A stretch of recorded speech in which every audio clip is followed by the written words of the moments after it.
사울이 정신병에 걸려서 국정을 소홀하게 운영하는 틈을 타서 누가 왔어요? 이스라엘의 원수 블레셋이 다시 전쟁을 걸어왔습니다. 내면에 큰 문제가 생기면 그 지도자의 영향을 받고 있는 사람들에게 영적인 공격, 실질적인 공격이 찾아오게 되어 있습니다. 그래서 지도자로 명명받은 사람은 하나님의 관계를 늘 생각해야 되는 것입니다. 성령 충만을 추구해야 합니다. 성령 충만, 예수 충만이며 성부 하나님의 충만인 것입니다. 그런데 여러분, 우리 모두는 지도자들입니다.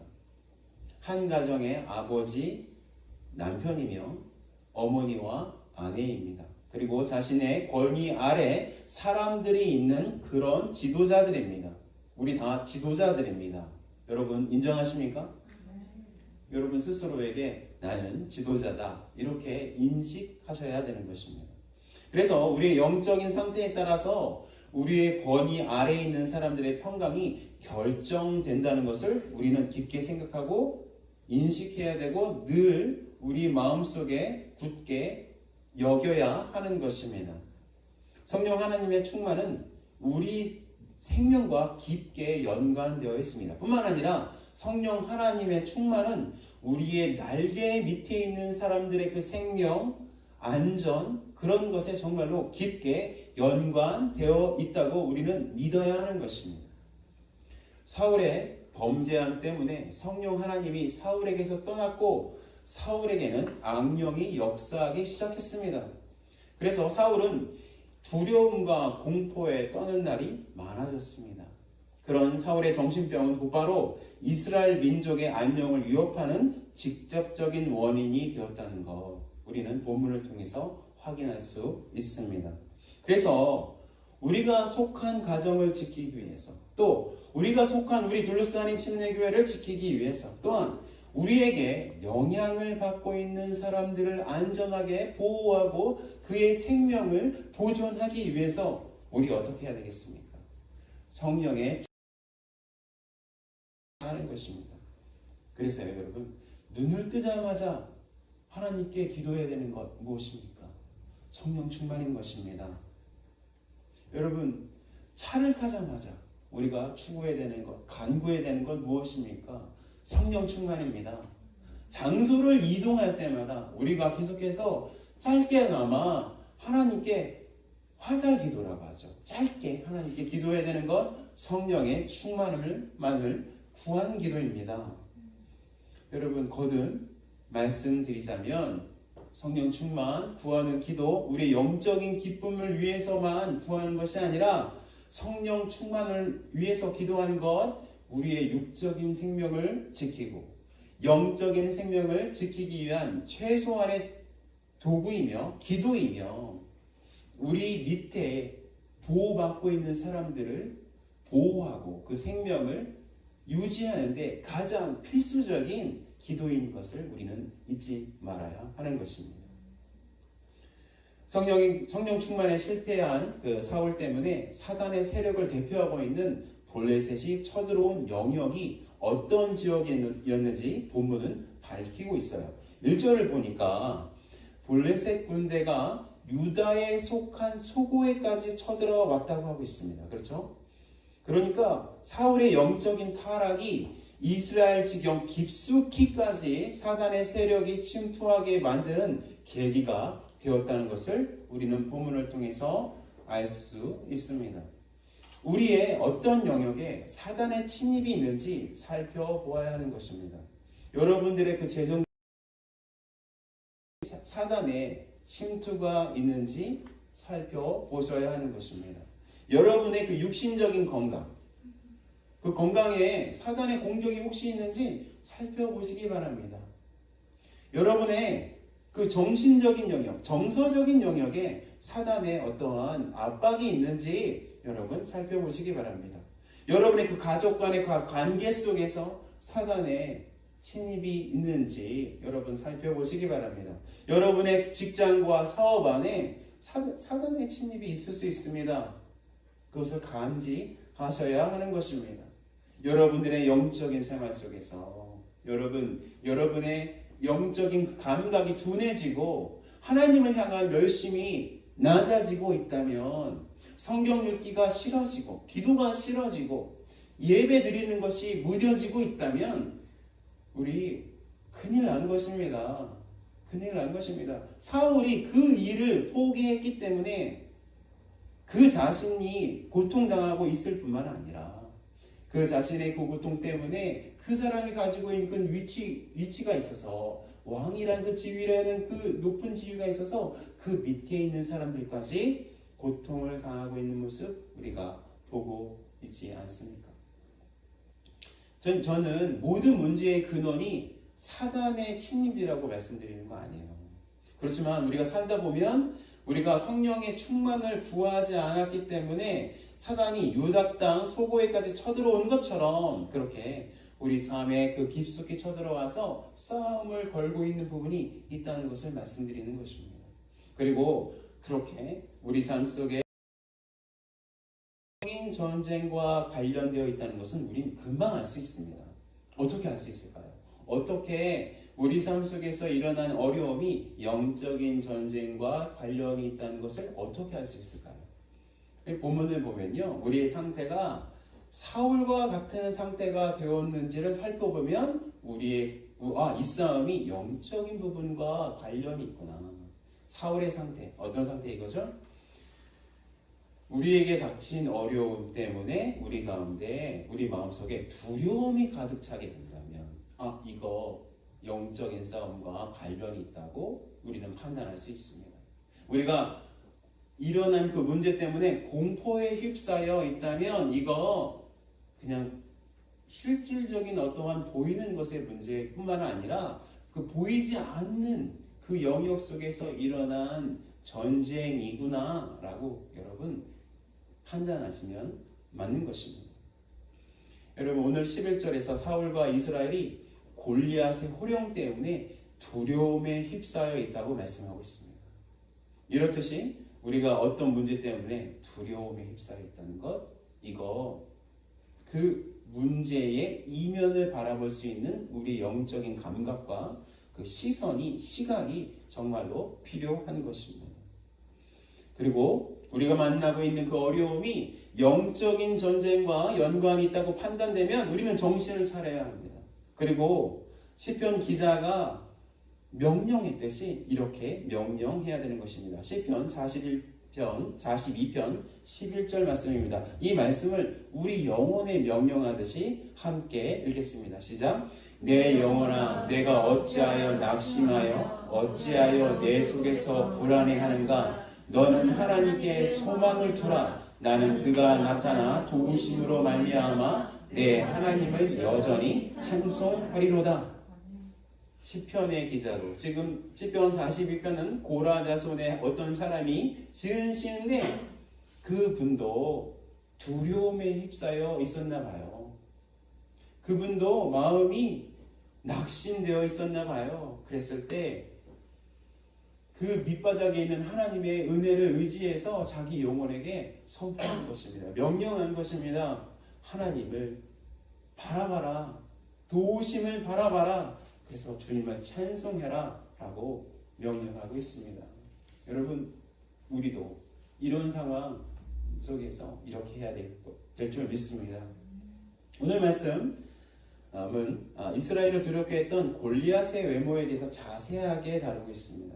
그 키가 현대 그 미터법으로 환산을 해보니까 키가 290cm예요. 290cm. 그리고 노트구를 썼고 몸에는 철 비늘로 만든 57kg이 나가는 그런 갑옷을 입고, 그러니까 57kg 나가시는 분 있잖아요. 우리 안에 이런 분을 이렇게 업고 있는 거예요. 그리고 창자로는 배틀채처럼 두꺼웠고 그 칼날이 7kg이 넘었다고 합니다.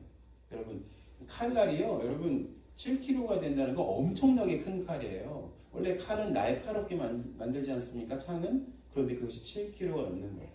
그리고 이 각반을 썼다고 했고, 또 방패는 엄청 커가지고 따로 그 방패를 드는 사람도 있었다고 합니다.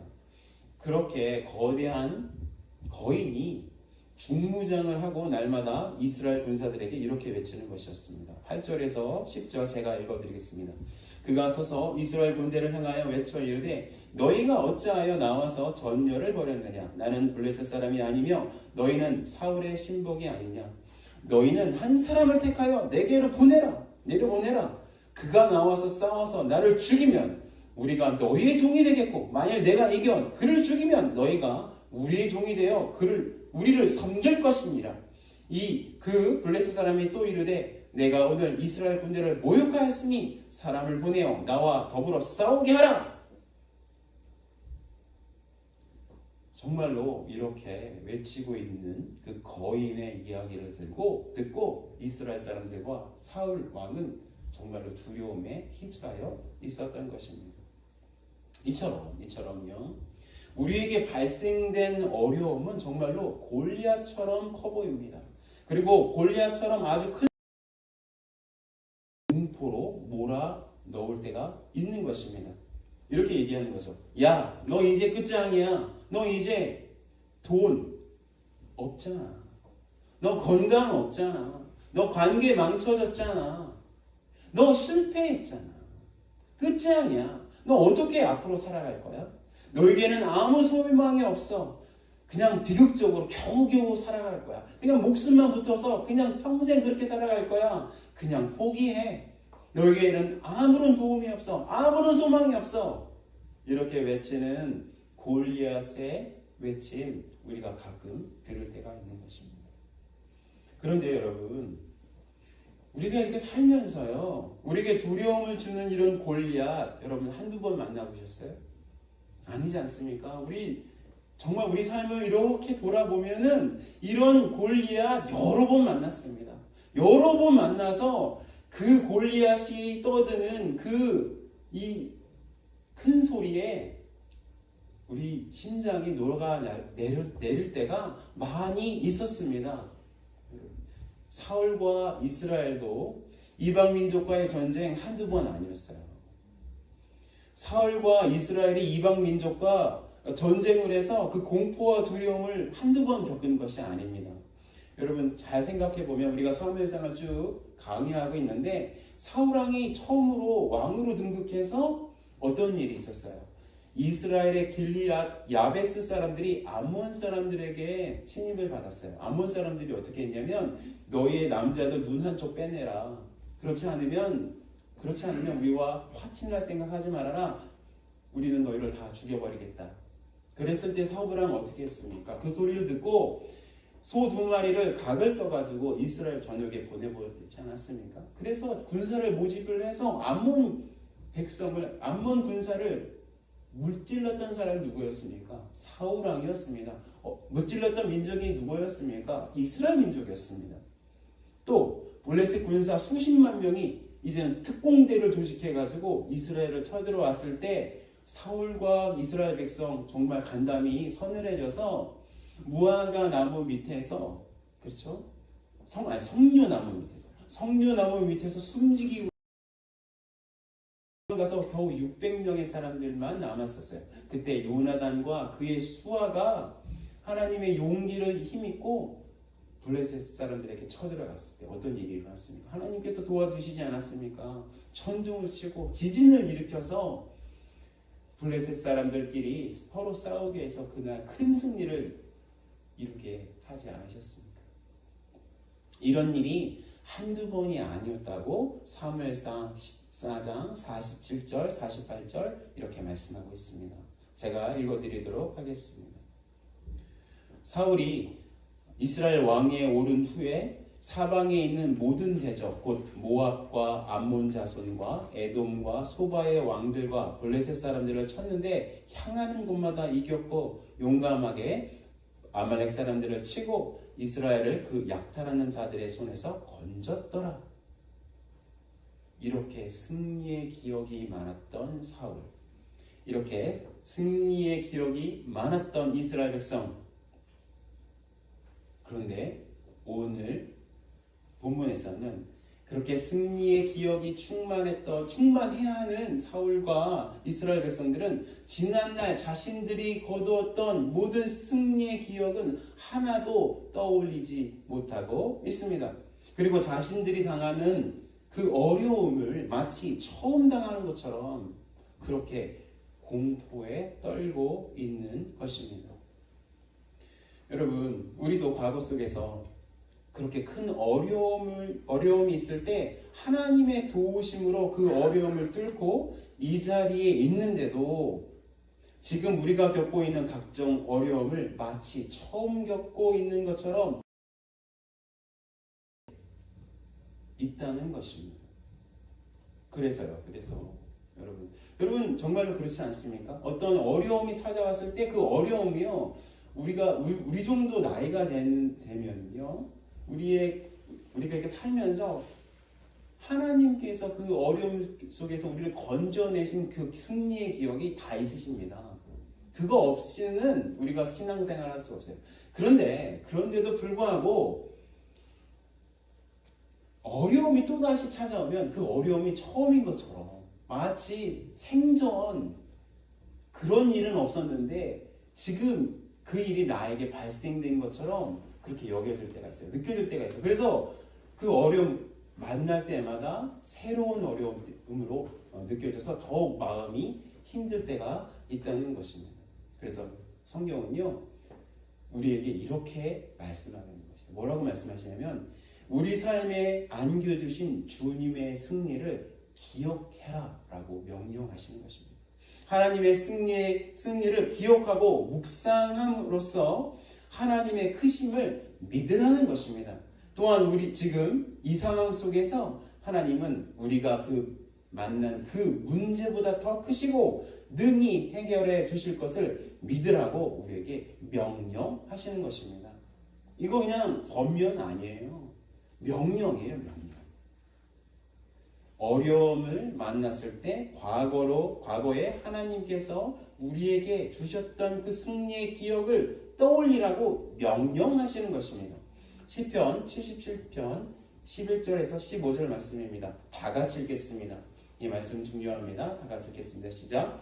곧 여호와의 일들을 기억하며 주께서 옛적에 행하신 기이한 일들을 기억하리이다. 또 주의 모든 일을 작은 소리로 읊조리며 주의 행사를 낮은 소리로 되뇌이리이다. 하나님이여 하시오니 하나님과 같이 위대한 신이 누구니까? 주는 기이한 일을 행하신 하나님이시라. 민족들 중에서 주의 능력을 알리시고 주의 팔로 주의 백성 곧 야곱과 요셉의 자손을 속량하셨나이다. 지금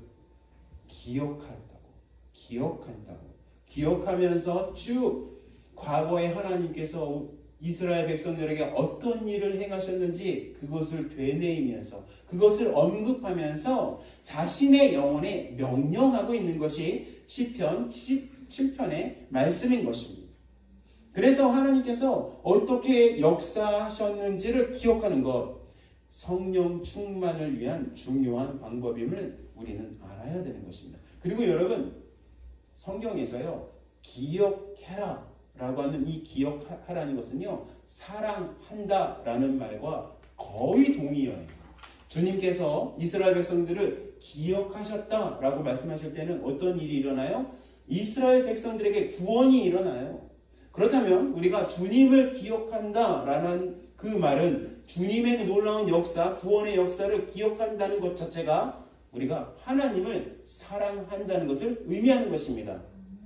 여러분, 하나님을 사랑하고 싶습니까? 하나님의 놀라운 구원을 기억하십시오. 하나님께서 우리의 삶 속에 어떻게 역사하셨는지 그것을 기억하고 그 기억된 것으로 하나님을 찬양하십시오. 그것이 하나님을 사랑하는 하나의 방법이며 성령 충만의 하나의 방법인 것입니다. 할렐루야. 여러분, 그런데 지금 우리에게 닥친 문제들은 아주 큰 소리로 우리의 좋은 기억, 구원의 기억을 지워내고 있는 거예요. 우리에게 닥친 그 골리앗들은 우리 하나님의 구원의 기억을 삭제하고 있는 것입니다. 그래서 성령 하나님께 나아가면 하나님께서는 우리 삶의 과거에 어떤 일을 하셨는지를 기억나게 하시는 것입니다. 하나님의 승리를 기억나게 하심으로써 하나님의 능력의 크심을 다시 한번 믿게 하시는 것입니다. 하나님의 크심을 믿기 시작하면 우리에게 닥친 그 어려움이 더 이상 커 보이지 않게 되고 그 문제가 점점 작게 보이게 된다는 것입니다. 그리고 하나님의 믿음을 더욱 크게 하기 위해서, 하나님을 더욱더 사랑하기 위해서 하나님께서 자신의 삶에 어떤 일을 하셨는지, 지금 우리가 닥친 그 어려움뿐만 아니라 하나님께서 우리 과거 속에서 어떤 일을 하셨는지에 대해서 우리 서로 나누는 것, 그것 또한 중요한 것입니다. 그것을 위해서 주님께서 우리에게 교회를 주신 것입니다. 그것을 위해서 우리에게 블루스하는 침례교회 주신 것이에요. 여기에서 그냥 예배만 드리려고 이렇게 모인 것이 아닙니다. 예배의 첫 번째 목적은 하나님을 사랑하고 서로 자신의 이야기를 나눔으로써 하나님을 사랑하는 것을 더욱더 독려하는 것, 그것이 교회의 목적인 것입니다. 여러분, 그런데 이렇게 어떤 문제가 발생하고 나서, 이런 영적인 문제가 발생하고 나서 그 문제를 해결하는 것 중요합니다. 그런데요, 그 문제가 발생되지 않을 수 있도록 하는 것, 이거 더 중요하지 않습니까? 말씀드렸듯이 오늘 본문에서 발생된 블레셋 군대의 침입과 골리앗의 위협은 사울이 성령의 충만함을 추구하지 않았기 때문에 발생된 영적인 문제였다고 말씀드렸습니다. 그렇다면 우리가 사울처럼 영적으로 나태해졌다면 언제든지 영적인 공격이 있음을 우리는 명심해야 된다고 거듭 말씀드립니다. 우리는 그냥 눈에 보이는 세상만을 살고 있는 것이 아닙니다. 우리는요, 눈에 보이지 않는 세계에 밀접한 연관을 짓고 살아가고 있는 것입니다. 여러분, 우리가 보이는 이 세계가 끝이 아니라 보이지 않는 영적인 세계와 우리는 늘 관계하면서 살아가는 것입니다. 그 말씀이 바로 에베소서 6장 10절에서 13절 말씀입니다. 다 같이 읽겠습니다. 시작. 끝으로 너희가 주 안에서와 그 힘의 능력으로 강건하여 하시고 마귀의 관계를 능히 대적하기 위하여 하나님의 전신갑주를 입으라. 우리의 씨름은 혈과 육을 상대하는 것이 아니요 통치자들과 권세들과 이 어둠의 세상 주관자들과 하늘에 있는 악의 영을 상대함이라. 그러므로 하나님의 전신갑주를 취하라. 이는 악한 날에 너희가 능히 대적하고 모든 일을 행한 후에 서기 위함이라. 보이지 않는 영적인 준비를 하는 것이 보이는 실질적인 삶을 준비하는 것임을 우리는 깨달아야 하는 것입니다. 사울의 사건도 그런 영적인 부분이 있었다고 증명하고 있습니다. 그것을 확인해 주는 말씀, 에베소서 6장의 말씀인 것입니다. 그렇다면 우리 삶에 블레셋이 쳐들어오지 않기 위해서, 골리앗이 우리 삶 속에 우리에게 큰 몰아내는 것을 방지하기 위해서 어떤 것을 준비해야 되는 것입니까? 계속해서 한 가지를 강조할 수밖에 없습니다. 성령의 충만함을 입으라는 것입니다. 그래서 에베소서 6장에서 말씀하고 있는 전신갑주를 입으라고 하는 그런 말씀, 한마디로 요약하면 무엇입니까? 성령 충만입니다. 성령 충만을 입으라는 것입니다. 그래서 성령 충만의 그 모습이 에베소서 6장에서 전신갑주의 여러 부분이 어떠한 모습으로, 다양한 모습으로 나타나는 것을 우리에게 구체적으로 말씀하는 것입니다. 그래서 에베소서 6장 14절에서 18절의 말씀, 전신갑주에 대한 말씀을 우리가 다 같이 함께 읽겠습니다. 다 같이 읽겠습니다. 시작. 그런즉 서서 진리로 너희 허리띠를 띠고 의의 호심경을 붙이고 평화의 복음이 준비하는 것으로 신을 신고 모든 것 위에 믿음의 방패를 가지고 이로써 능히 악한 자의 모든 불화살을 소멸하고 구원의 투구와 성령의 검 곧 하나님의 말씀을 가지라. 모든 기도와 간구를 하되 항상 성령 안에서 기도하고 이를 위하여 깨어 구하기를 항상 힘쓰며 여러 성도들을 위하여 구하라. 여러분 본문에서 우리 함께 읽은 에베소서 6장에서 진리라고 나와요. 진리 무엇입니까, 여러분? 진리 어떠한 법칙이나 원리입니까? 세상 사람들은 진리라고 하면 법칙이나 원리를 이야기하는 것입니다. 근데 성경에서는요, 진리는요 그런 것이 아닙니다. 진리나 원칙, 그런 법칙 이런 것이 진리가 아니라 진리는 인격입니다. 진리는 예수 그리스도입니다. 예수님이 진리이십니다. 살아계셔서 역사하신 하나님이 진리이십니다. 하나님 그분 자체가 진리인 것입니다. 요한복음 14장 6절입니다. 다 같이 읽겠습니다. 시작. 예수께서 이르시되 내가 곧 길이요 진리요 생명이니 나로 말미암지 않고는 아버지께로 올 자가 없느니라. 내가 곧 길이요 진리요 생명이니. 그러면 진리는 누구십니까? 예수 그리스도. 예수 그리스도가 진리이신 것입니다. 성자 하나님이 진리인 것입니다. 여기서 우리 에베소서 6장에서 의에 대해서 나오고 있습니다. 의는 무엇입니까? 바로 예수님의 의가 의인 것입니다. 예수님의 의를 이야기할 때 두 가지의 의를 우리는 언급해야 됩니다. 첫 번째 의는요, 예수님께서 살아계실 때 아버지께서 명령하신 모든 것을 순종하셔서 우리를 위해서 준비한 의입니다. 이것을 신학 용어로 예수님의 자발적 순종으로 인한 의, 또는 예수님의 능동적 순종에 의한 의라고 합니다. 제가 복음에 대해서 말씀드릴 때 이거를 여러 번 강조해서 말씀드린 적이 있습니다. 기억하십니까?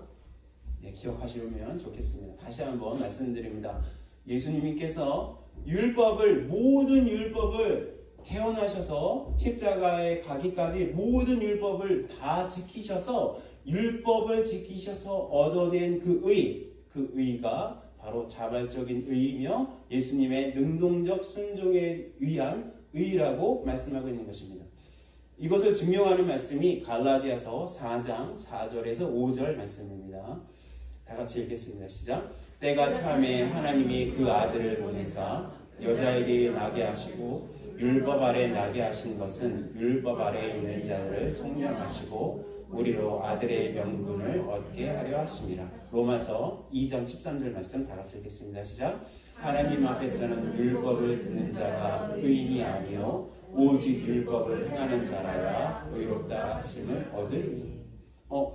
예수님 의인이시죠?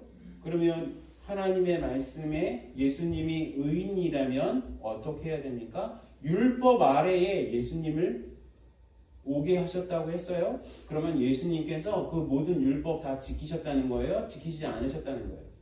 지키셨어야 의인이 되는 거예요. 의인이 되는 거예요. 그러니까 예수님께서 태어나셔서 십자가에 가시기까지 모든 율법의 의의를 다 지키셨어요. 우리를 위한 선물로 다 이루셨다는 것입니다. 두 번째 의의는요, 예수님께서 십자가에서 우리 죄 때문에 하나님의 진노를 받으셔서 얻은 의, 즉 십자가의 의인 것입니다. 이것을 신앙 용어로요, 예수님의 수동적 순종의 의라고 하는 것입니다. 아까는 뭐라고 했어요? 능동적 순종의 의라고 했죠. 이건 수동적 순종의 의라고 하는 것입니다. 로마서 3장 24절 26절이 바로 이 수동적 순종의 의를 말씀하고 있는 것입니다. 다 같이 읽겠습니다. 시작. 그리스도 예수 안에 있는 속량으로 말미암아 하나님의 은혜로 값없이 의롭다 하심을 얻은 자 되었느니라. 이 예수를 하나님의 그의 피로써 믿음으로 말미암는 화목 제물로 세우셨으니 이는 하나님께서 길이 참으시는 중에 전에 지은 죄를 간과하심으로 자기의 의로우심을 나타내려 하심이니 곧 이때 자기의 의로우심을 나타내사 자기도 의로우시며 또한 예수 믿는 자를 의롭다 하려 하심이라. 예수님의 자발적 순종으로 인한 의와 예수님의 십자가의 의가 십자가에서 우리가 영적으로 보면 십자가에서 우리가 예수님과 연합한 것입니다.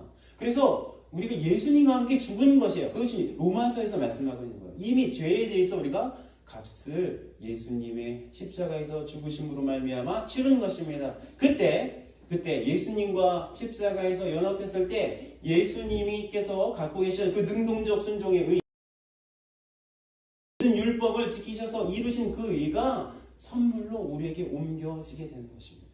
우리가 갖고 있는 모든 죄가 누구에게 옮겨지게 되는 것입니다. 예수님께 옮겨지게 되는 것입니다. 마치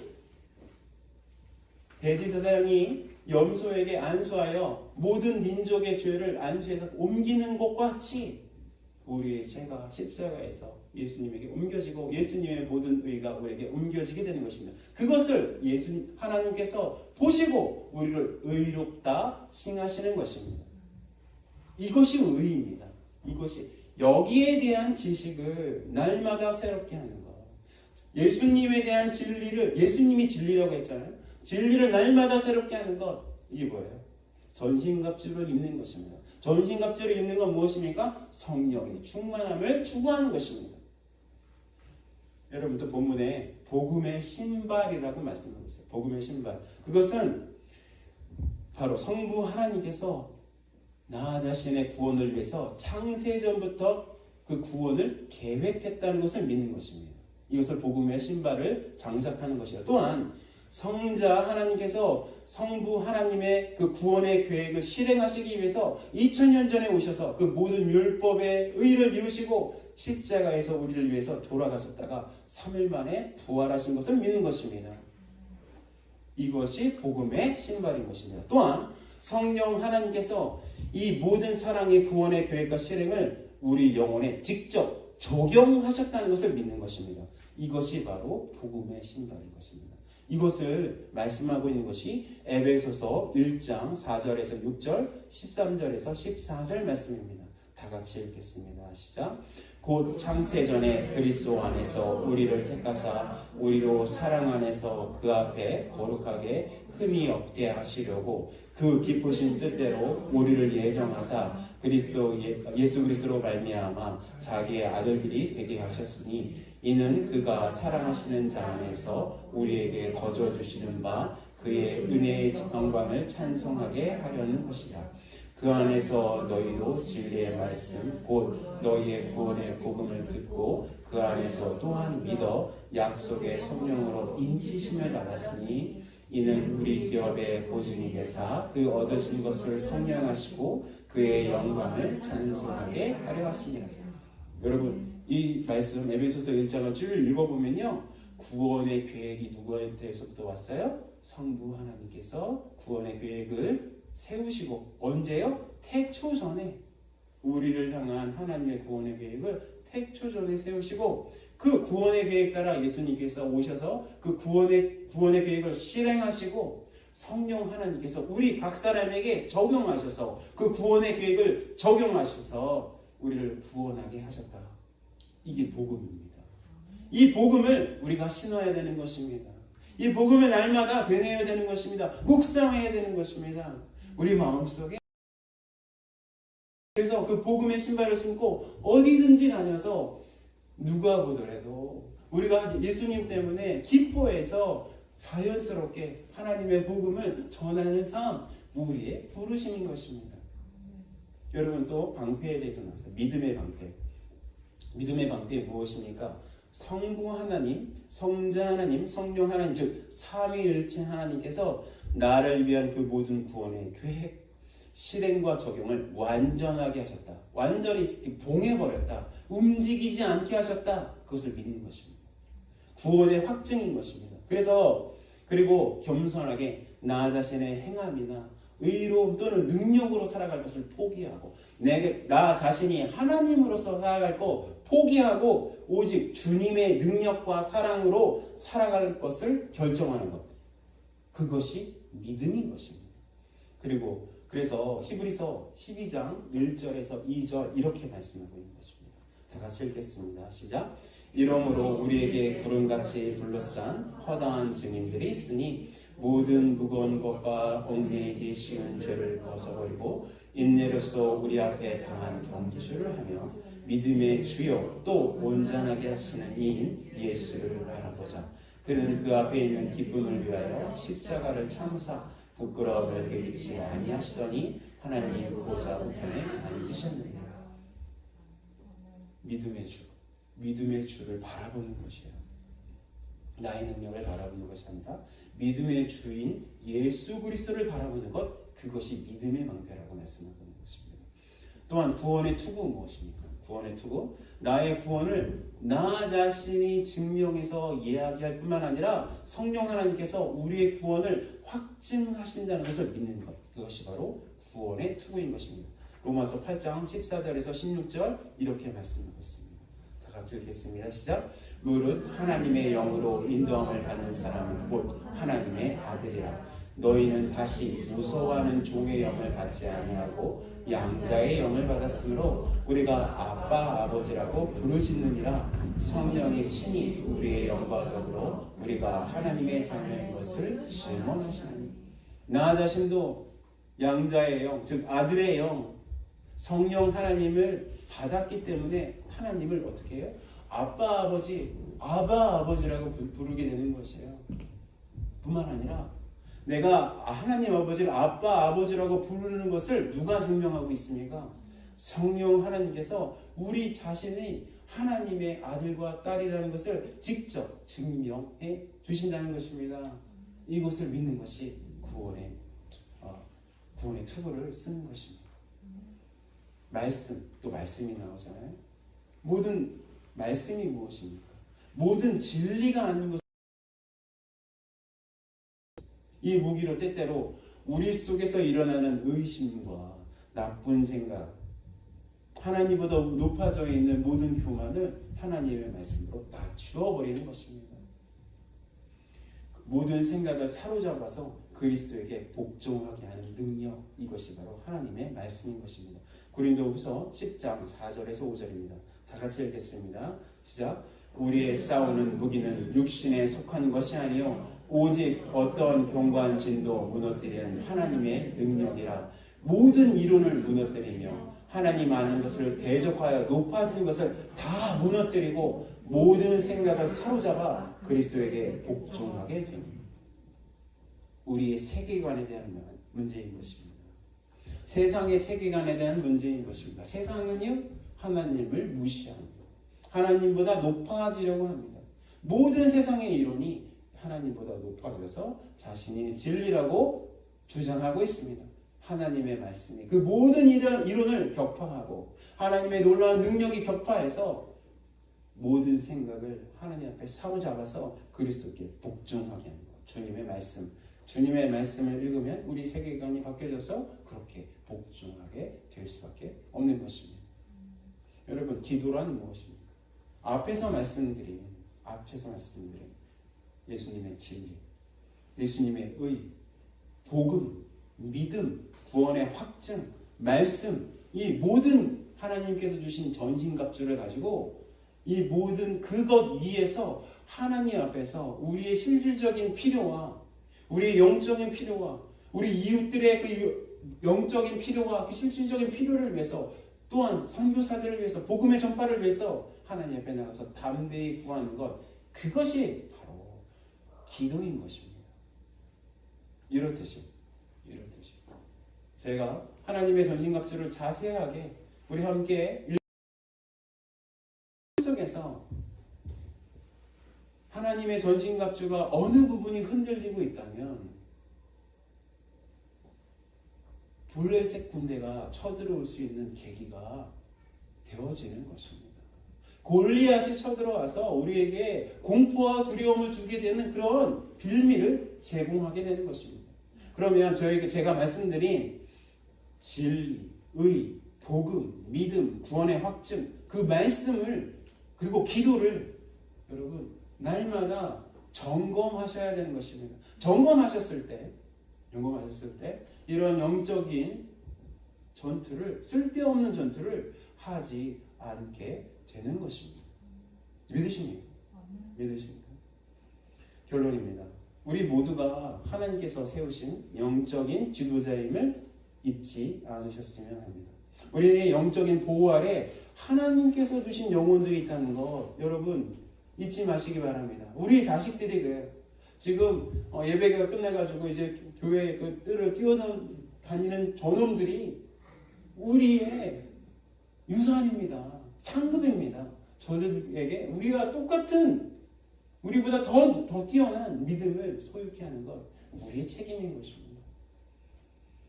성령 충만하지 않으면 반드시 블레셋 군대가 쳐들어와서 우리를 위협할 수 있다는 것 명심해야 되는 것입니다.